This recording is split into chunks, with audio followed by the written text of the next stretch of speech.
Alright, back here in the slide showing us the overall sequence of events.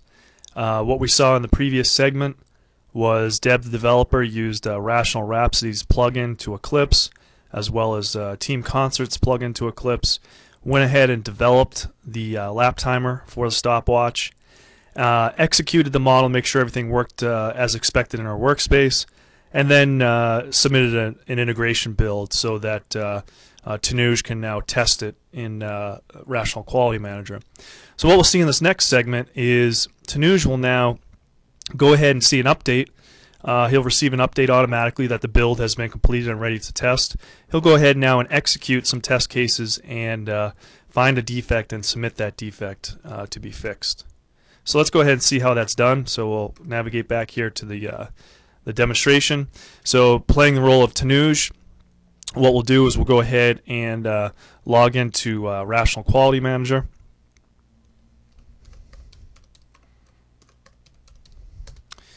And once we're logged in here, what we'll see is Tanuj will, he's got his dashboard set up again so that he'll automatically receive notification of when new builds have been completed. So you can see here that here we see the latest build from Deb. So you really get to see here all these tools working together. Some of the automatic notifications that get completed are really helpful, as Tanuj now knows that that the latest build has been completed and ready to be tested. So what you can do is you can go ahead and open up the results of that latest build by Deb in a separate window here, so we can log into RTC to see those results. And what we'll see in the build results is that Deb has indeed tagged this as ready for test, so we now know that Tanuj can go ahead and execute some test cases.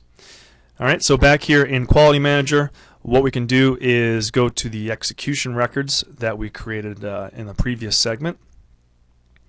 And we have a number of different test cases we'll run here. We can filter these down just to those for Sprint 3. And what we're going to do is test the lap timer. So there's a number of different scripts we can run. We'll go ahead and run this script to test the lap timer in a seconds rollover. So let's go ahead and fire up the execution of that test. So again, this is an example of running a command line script from Quality Manager.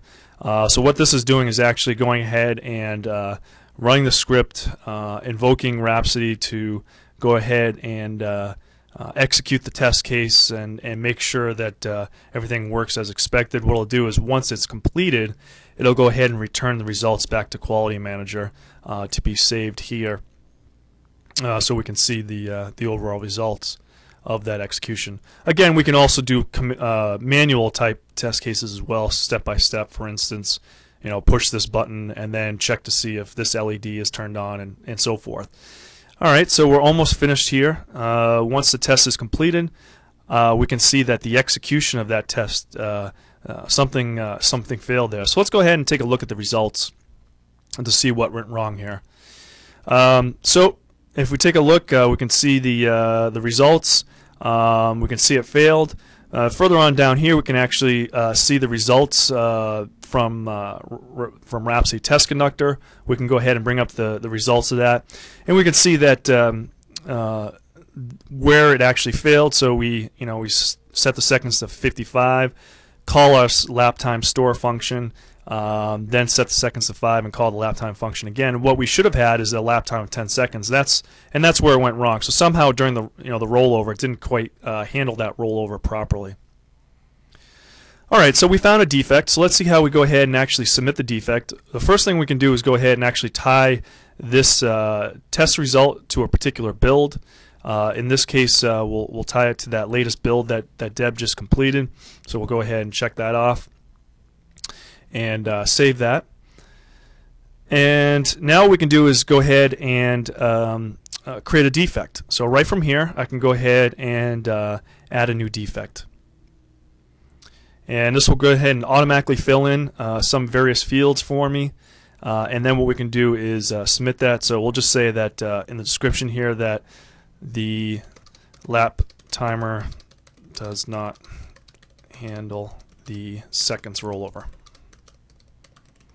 Okay, so once we've done that, we'll go ahead and file it against the backlog here and hit OK.